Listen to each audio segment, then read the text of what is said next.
if you're trying to use money that requires banks, you can't trust the banks, right? You certainly can't trust the banks in Africa, in South America, in most of Asia. It used to be Americans thought they could trust American banks.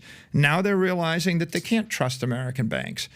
So the first order impact of the banking crisis is people think, well, maybe the money I had in the bank's going away, and so I ought to put it in a bank in cyberspace that isn't controlled by the government or by the bankers, and that's Bitcoin. The second order impact is the solution to the banking crisis is print more dollars. And if you print more dollars, the actual monetary inflation rate goes 10%, 15%, 20%. So you think, why do you think those bonds crashed? Because they're actually claims on dollars. Do you really want to hold $1 billion of Zimbabwe dollars? What if I offered you 10 billion Zimbabwe dollars? I mean, the answer is it's going to a nickel, okay?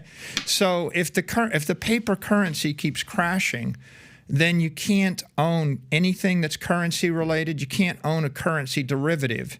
You need to own something that politicians can't print more of. Okay, well, that's oil, that's land. But the problem is, try hauling 100,000 barrels of oil from where you are to London, where you want to be. How are you going to do that? I'll give you $1 billion of land in Central Africa, and then someone takes over with machine guns and declares that everyone with large amounts of land now loses it. That happened in Zimbabwe.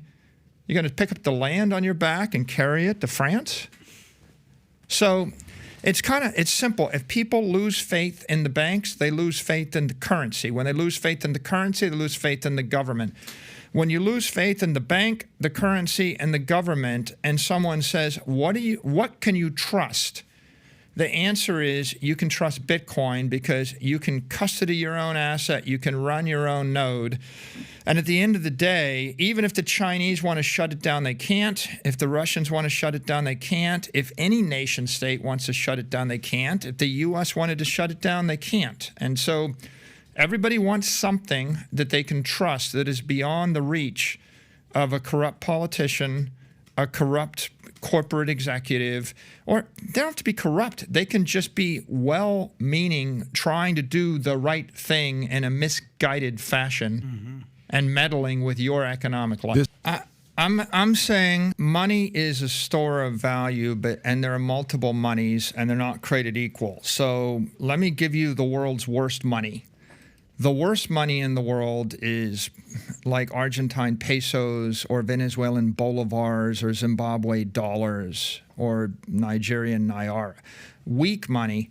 The official inflation rate in Argentina is 105%. But that's the official rate, which is that understates it. The actual inflation rate would be higher.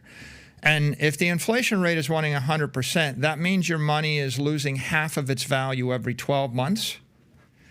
That means that within 10 years, you have nothing, okay? So bad money, bad currency or bad money loses all of its value over the course of a few years. In Venezuela, you lose all your value in 36 months.